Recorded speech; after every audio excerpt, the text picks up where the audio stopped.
Yo, what's going on guys, Jared here, and today I have a new budget deck for you that you can easily climb the ladder to hit platinum with. But before I jump into it, I just wanted to say I am glad to be back. I am sorry, and I had some things I had to take care of. We also got a huge snowstorm where I am, and yeah, I just had a lot of my time taken away from me. So right now I am finally getting back to a normal schedule, and I can start making regular content again. And yeah, I'm going to be doing more of these deck profiles again, and hopefully some replays and streams. And I hit Plat 1 with Draco, I think, last week sometime, so that's good before the season ends. Can't complain too much about that. And if you guys want to see that list again, I think it's pretty much the same, but I can double check. I don't think I changed anything, but yeah. So happy to be back. And yeah, we'll just jump right into the new deck budget profile that I made. So what we have here is a Qliphort stun deck. It seems like the stun decks are like staying low rarity. The way that they printed the skill, like the super rares, are very budget. But there's no ultra rare that are really stunning. The only one is like there can only be one. So it makes a lot of stun decks more appealing to players because they don't have to dedicate any UR to them for the most part. So yeah, so this deck is super budget because it's all supers. You can even don't even need some of the other ultras. These are in here just to, to punish if you go second, but you ideally want to go first every time with this deck. So just to jump right in for the card by card, and then I'll explain some more because I'm sure there's some things that are weird like the extra deck and whatnot. But yeah, so we have 3 Qliphort Scout, 1 Monolith, 3 Max C, 3 Qliphort Carrier, 3 Qliphort Helix, 1 Qliphort Disc, 1 Qliphort Stealth, 3 copies of Summoner's Art, 3 copies of Pot of Duality, 3 copies of Pot of Prosperity, 2 copies of Sacrifice, 1 Laser Clip, 3 Kaiser Coliseum, 1 Solemn Judgment, 3 Rivalry of the Warlords, 3 Skill Drain, and 3 Gozen Match. And then for the extra deck right now, I have the 3 Qliphort Genius. I'm going to explain why this is only 3 Qliphort Genius, but regardless, in the main deck, the only reason that we play Max C in this deck is because if you go second, you need a way to stop your opponent, and if they do keep going, this is a deck that can punish it because it is a pendulum-based deck, so you can set up your scales, pendulum summon, and then go for something like a stealth, tributing off carriers or helixes to be able to pop their board and bounce their cards away, and then stealth makes it so that your opponent can't respond to those effects, and then you can set up your floodgates after that regardless. Things like Skill Drain accelerate in this deck because all of the Qliphorts get back to their big stats. So it negates all the effects on the field, and your normal summons just become huge, your pendulum summons become huge. It's all very relevant. Only 2 copies of Sacrifice because this is not a you're not doing like a Towers Turbo type of thing. You are really just trying to set up Kaiser Coliseum, Gozen, Rivalry, and Skill Drain to be able to just lock them out completely. You can obviously add more Solemn Judgments if you had them. I don't own them right now. I just had the 1. I'm trying to keep this as budget friendly as possible in my opinion. And I feel like the only ultra rare that is a given for every player to own is Max C right now, and that's why I went with it. Summoner's Arc can search out Monolith and Scout. You want to get the Scout as fast as possible and keep the game going. The longer the game's going, the more powerful Scout is. And Pot of Duality because you don't special summon too much. Prosperity, you want to find Scout as fast as possible. And your like degenerate cards to be able to stop them from playing.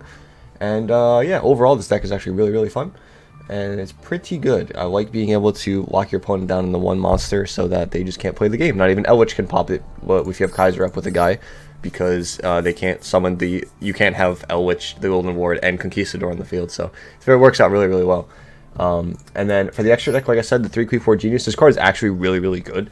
It does so many, like, it's way better than I thought it was ever going to be after using it. So, like, the fact that it can search, it's a pseudo searcher if you pendulum summon, and it can negate something on each side of the field comes up way more than I thought it would. It's just really strong, and you can play for the other 12 cards in this extra deck literally pretty much anything. There's no really limit or what you can play because it's pretty much just prosperity fodder, to be quite honest. But things I would recommend is probably something like rank 4s, rank 8s, because I think Scout, and this one's a 8. But yeah, most of your rank 4s, I would say, if I'm being honest. You can do a Cyber Infinity package. I'm not playing something like Wavering Eyes, but you can go like, if you can get Pendulum Summon, Scout, and Monolith, and then somehow these get cleared, you can go into a Nova and then Infinity because they roll 5 machines. It's just an old play that people used to do, but again, it doesn't really come up ever, and you're not really shooting for something like that. You're really just trying to stun them out. So the other 12 cards could be anything. That's what I think, again, that's what makes it so budget, because you're not crafting like all this ridiculous things. You're only crafting a couple of things. You can craft some nightmare monsters like Nightmare, Phoenix, Unicorn, and Cerberus. just so you can be able to clear things. You could even do like an access code talker, but again, you can't go into anything as long as the scouts here, because you can only special summon Qli monsters.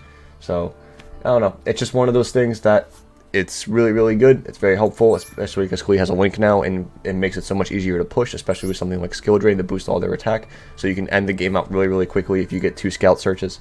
And yeah, the reason we don't play Qliphort Towers, let me find him. This guy, he was really, really popular, and he was banned for a very long time, is because this card is not good anymore.